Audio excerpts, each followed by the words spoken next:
Hello, my friends. My name is Dr. Eric Greenberg. I'm the founder and president of the Institute for Religious Tolerance, Peace and Justice, founded in 2011. I won't pretend that any of you watching this video will know anything about me, so I will encourage you to go to our website, instituteforreligiousTolerance.org, and I'll try to put that in the in the section below this video. I'm not much of an editor, so I'm not going to try to edit this on the screen. Yeah, you know, Institute for Religious Tolerance, Peace and Justice, blah, blah, blah. You can figure it out yourselves. I have confidence in you.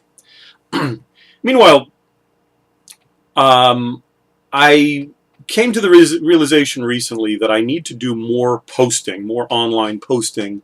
I tend to be more of a writer than a vlogger, but I've come to realize that the spoken word has a tremendous amount of value. And if I am to truly have a positive and profound effect on the people in this world through my ministry, that is, so to speak, through the Institute, I'm going to have to do a lot more vlogging. So hopefully you'll see a lot more of me, a lot more of my ugly mug here. Today I want to talk a little bit about what happened recently in Charlottesville, Virginia. Not in terms of the details, but in terms of the larger effect that this has had on our nation and our, I guess you would say, our corporate souls, our corporate conscience. I am extremely disturbed and extremely frightened about what is going on in this nation right now. As you know, if you've checked out our website, the Institute, the IRTPJ, is an organization that promotes interfaith dialogue, religious tolerance, interfaith collaboration. We do not focus on promoting any one particular faith.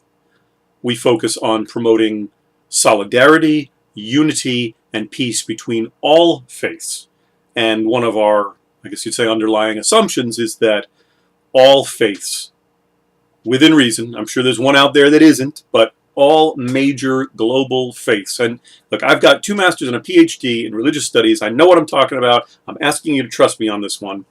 All of the major world religions have the same, shall I say, the same basic goal towards peace and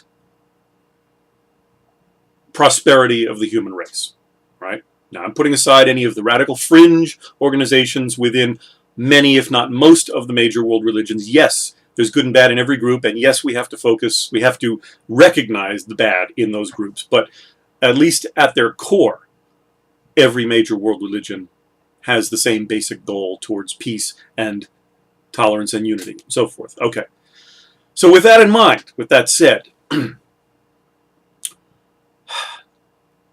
what happened in the last couple of days is not something new. This has been brewing, this has been fomenting for way more than a year right now. This is the necessary outgrowth of what has been going on in the national, political, and international scene in terms of the so-called alt-right movement. Let's put it like it is. The white supremacist movement, neo-Nazis. There are a variety of different groups that are associated with what has been termed alt-right. And I think was it Robert Spencer? Not that I even care to give him props or kudos for creating that term, but I believe that is the person, the individual, who coined that term alt-right. But the alt-right community, which has acted recently as a sort of an umbrella group of a variety of different arguably right-wing groups. I say arguably because some of them, some of the conservatives will say, no, they're not right-wing, they're left-wing, and yeah, so let's put that aside. This umbrella of a variety, myriad right-wing groups, which in some way, shape, or form promote supersessionism, Christian supersessionism, hyper-nationalism, xenophobia, white nationalism, whatever you want to call these myriad movements that whose goal is to establish or reestablish the white race as the dominant race on this continent and preferably all continents. and to subjugate all non-white races, to expose them, I'm putting up the scare quotes here, to expose them for what they are, subhuman, bent on the destruction of the white race, whatever you see this alt-right movement saying the non-whites in our world and in our country are trying to do. So this is the necessary outgrowth of what has been going on for well over a year now, and this is something that has been inaugurated by the the various political factions, and I don't want to point fingers here at any one particular person, candidate, or group, but the associated political factions of the far right wing that have very clearly utilized the platform of racism and bigotry and religiocentrism as their primary political strategy and platform for the last year to 2 years or so, and have culminated in the in the election of Donald Trump, putting him into the White House. The outgrowth of this is that many people who otherwise have kept silent in the last decade or 2 decades or so have become emboldened, have become embrazened, have been told that, hey, it's okay to hate again. That you've heard people say, make America hate again. That's sort of a common meme, or sort of a play on the make America great again thing. But many of these people have been quiet for the last 20 years. They never disappeared. Bigots and haters never disappeared. It kind of became passé through the political correctness movement through the 90s and the early 2000s and the early 2010s, to the point where many of us on the left, and yeah, I'm a progressive moderate, I'll say, all right, those of us on the left just kind of assumed that, all right, the worst of it was behind us. We just need to keep pushing ahead, moving forward, but at least, hatred and bigotry and racism and all that kind of stuff has kind of become dormant. It's gone by the wayside. It's no longer in vogue to be in the KKK anymore. All right, so we assumed, all right, well, let's focus on microaggressions now. Let's focus on the more subtle problems, that the institutionalized racism, that sort of thing. Man, we were surprised. We got our butts handed to us when we suddenly discovered, no, these people did not disappear. They just went dormant for a while. But it took one major leader to remind them, oh, it's okay to hate again. And these people became emboldened, they became embrazened, they came out of the woodwork, and they're gaining momentum.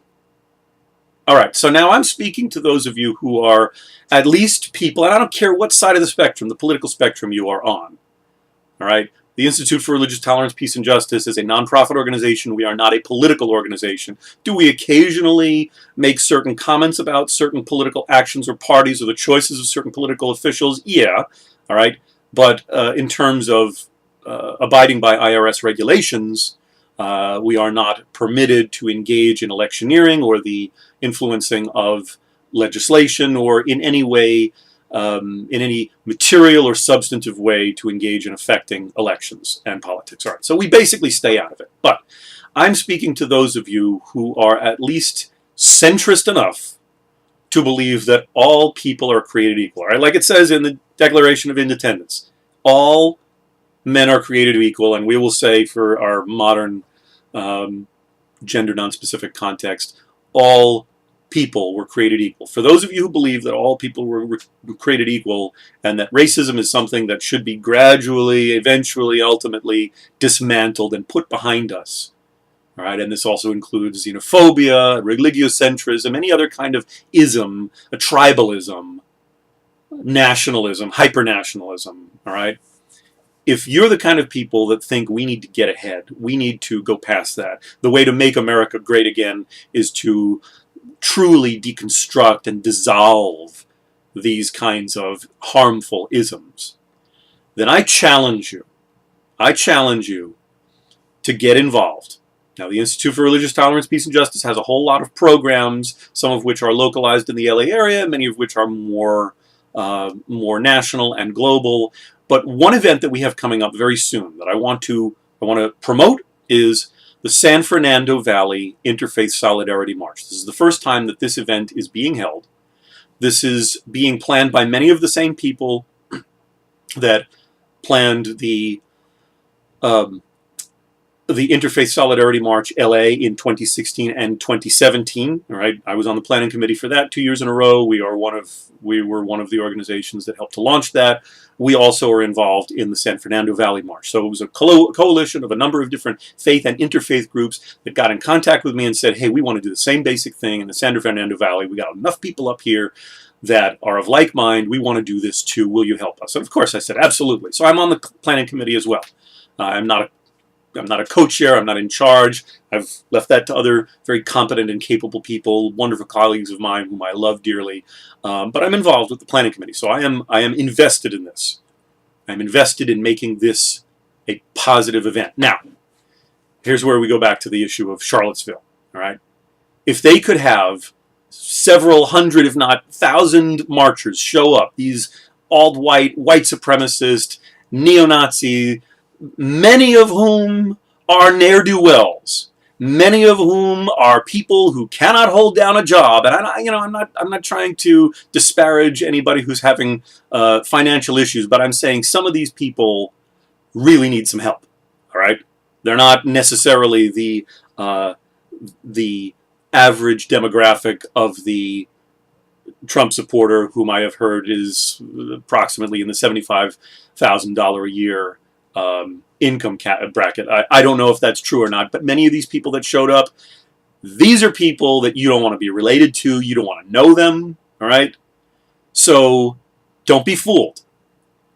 The fact that these people got their act together amazes me, all right? But it just shows what positive, well, I don't want to say positive, but what strong leadership can do, all right? They had some strong leaders and they got their acts together and they showed up in one place at one time, all right? As to the positive outcome of their movement, no, I don't think it's positive, but they got something done, all right? So if we, in LA, San Fernando Valley area, Orange County, the greater LA area, if we cannot get our acts together and produce a march on September 10th that is bigger and better and more profound than this event yesterday and the day before in Charlottesville, then I don't know what to say. So I'm challenging every person who is watching this video. Please share this video, share it with somebody else. I'm challenging you. I'm challenging you to show up. Show up to this. September 10th, 2 to 6 p.m. I will give the link to the flyer below this, or you'll have the opportunity. It begins at Our Lady of Grace Roman Catholic Church, if I recall. It is a 2.2 mile march. It's a little bit longer than the original LA march, which was 1.1 miles. But it's okay. We can do it. All right, we can do it. 2.2 miles. It will also stop at Temple Judea, one of the major co-sponsors of the march. It will then ultimately wind up in a rally at the Islamic Center of Reseda, I believe is the formal name. Okay? So from 2 to 6 p.m., we'll have, LAPD will be there, a contingent of LA Sheriff's Department will be there. This will be a very safe event. We will have water, we will have first aid, we will have bathrooms along the stop, we will have most likely a short prayer service at every stop along the route, and then ultimately a rally at the end of the day at the Islamic Center. This is a pro-peace march. This is not an I hate the other side march. This is a, hey, let's get together and show people that we can do this peacefully. We can do this lovingly.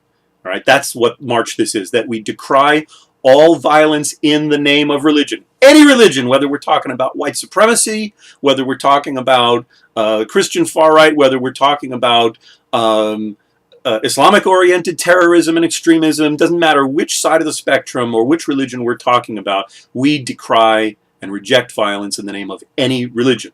And we believe, as a movement, that we can and will survive, and we will deconstruct and dissolve racism and all these other isms with love, with compassion. But it's going to have to be strong love, and it's going to have to be tough love, all right? So I'm asking you to show up. Now, if you can't show up, all right, this is between you and God. This is between you and your conscience. If you can't show up, Not because you're too lazy that day, but because really you got some reason you can't show up. You're too far away. You have to work that day. You got to take care of your mother-in-law or whatever. All right? Then send money. All right? Send money. Make a donation to the Institute for Religious Tolerance, Peace, and Justice. Look at our website. You can find many ways to send us money, whether it's PayPal or by check.